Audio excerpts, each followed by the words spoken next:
How's it going, everybody? My name is Brian, and this is episode 9 of Viral Vlogs. Yay! I'm actually gonna put this a little bit so you guys can see it better. There we go. That works out. Cool. So, well, if you don't know what this is, I have a daily vlog show talking about my experiences working in a New York City hospital. So, what does that mean? Well, during this coronavirus, during this pandemic, COVID-19, whatever you want to call it, there's a lot of uncertainty, and what I'm trying to do is every day bring my experiences as an ordinary person dealing with the virus on a regular basis to hopefully give more information to those who are kind of out of the loop. Hopefully that sums it up for you. So every day I'll try to go over some different news topics, maybe some helpful hints or whatnot. And that's what today I'm going to try to do, is some helpful hints for those of you who are battling the coronavirus at home, at work. So, first and foremost, let's just get into it. The mask. So, I work at a hospital. This is an example of one of the masks that I wear on a daily basis. It's a standard medical surgical mask, whatever you want to call it. It's not. So I also have the other one here. So this is the more, I guess, popular, the N95. There you can see it. Yeah, if you could. No, oh, let's get. No. Yeah, we go. And oh, it's upside down. N95. Somewhere. There it is. N95. So the N95, I feel like most people don't wear it correctly.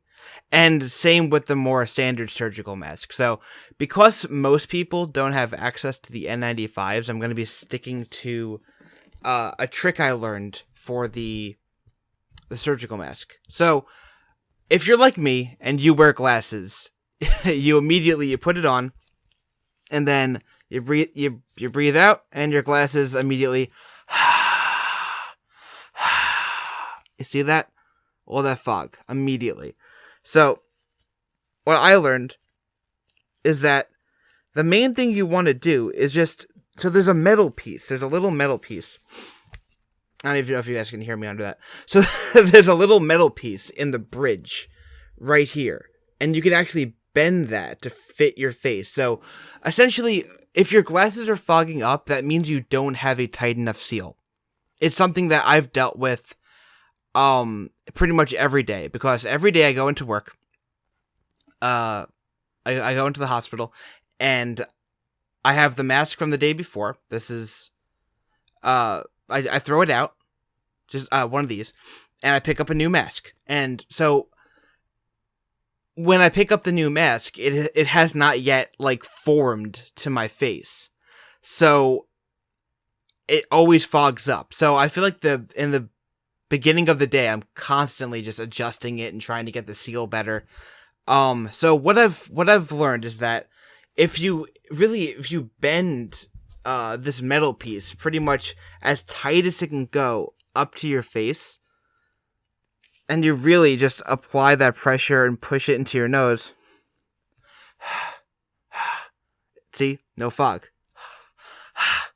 Oh, a little bit, but it's better than it was before. And there's another thing I learned, is that actually, if you pick your mask up a little bit, and then just set your glasses just on the bridge there, so pulled up closer to your eyes,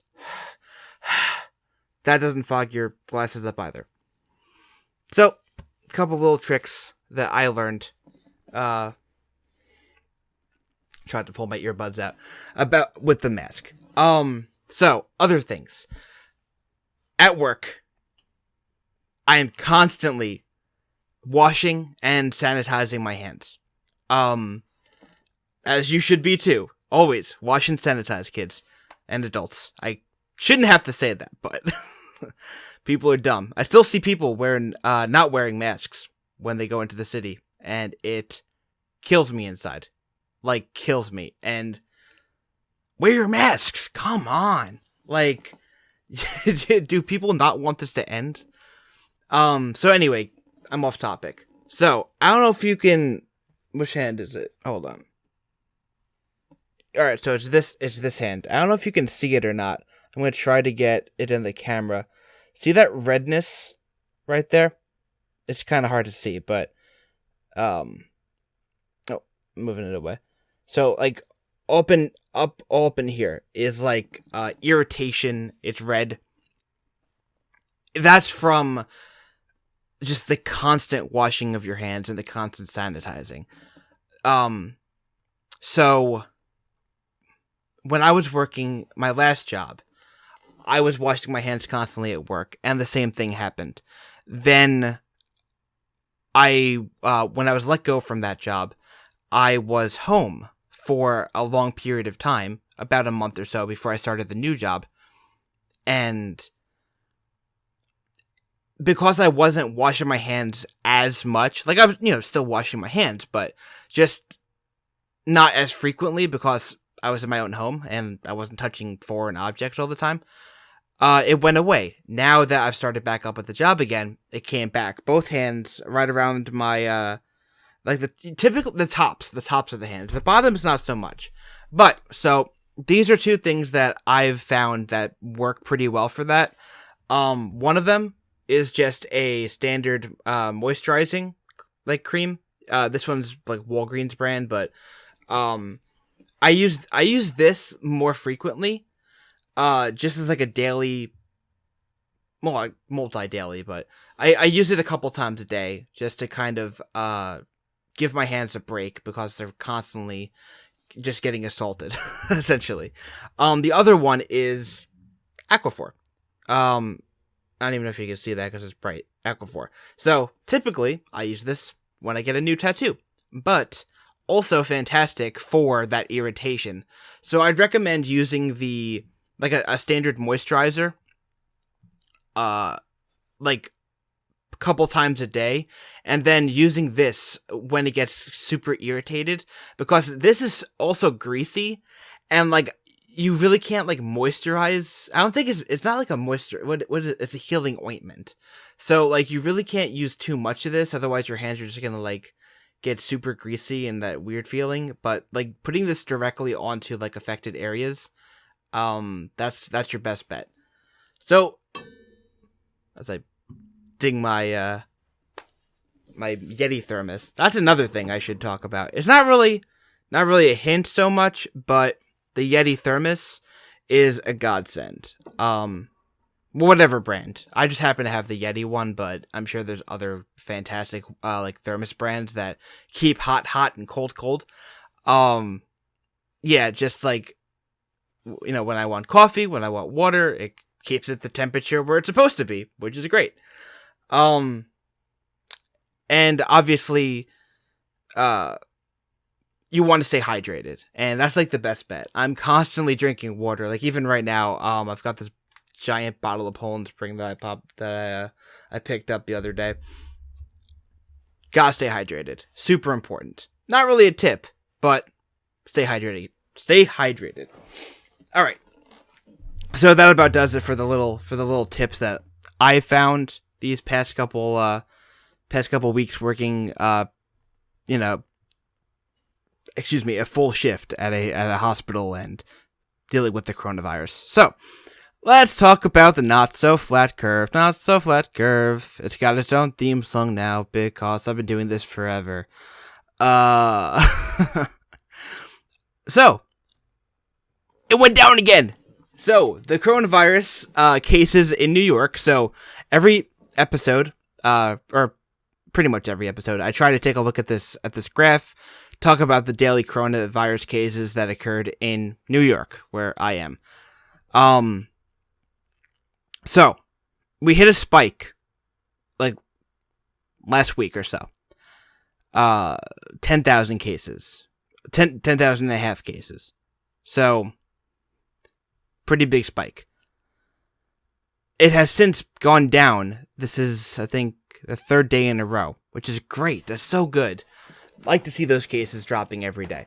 So this is the entirety of New York State, not just New York City, but as I've previously mentioned, if you take a peek down here, my face kind of covers that up a little bit, but it's all good. The New York City accounts for the majority of the cases, of the coronavirus cases in New York by like a very large margin. But this is still all of New York. So, I did the calculation over here. So I plugged in, what was it, yesterday? Yeah, no, 2 days ago. 2 days ago's numbers versus yesterday's numbers. And it decreased by, about 21%.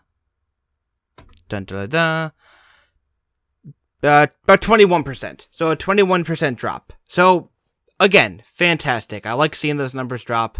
Not going up. That's a good sign. Still have a long way to go, obviously, because we're, go back to the graph. Thank you. We still have a long way to go, because 3,000 cases a day, still nothing to sneeze at. Like, that's a lot. That's a ton.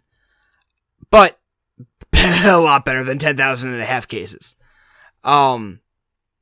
So, really, really good. I'm also hearing, just like through the grapevine, working in the hospital, that we're seeing less and less cases as well, which is great. You know, still taking precautions, obviously, but it's good to know that things are looking up. Well, I think that about does it. This has been episode 9 of Viral Vlogs. I feel like I always forget to say the date, but it's April 29th, 2020. Hopefully by May 29th, 2020, I'll have much better news to report. But for now, things looking up, positive. Hopefully my tips helped you. If you want to follow me, social media in the description down below. And if you'd like, feel free to subscribe, leave a comment. What are your thoughts on the whole coronavirus thingamajigger? Yeah, and with that, guys, thank you so much for watching. Be safe out there, wash your hands, and I'll see you real soon.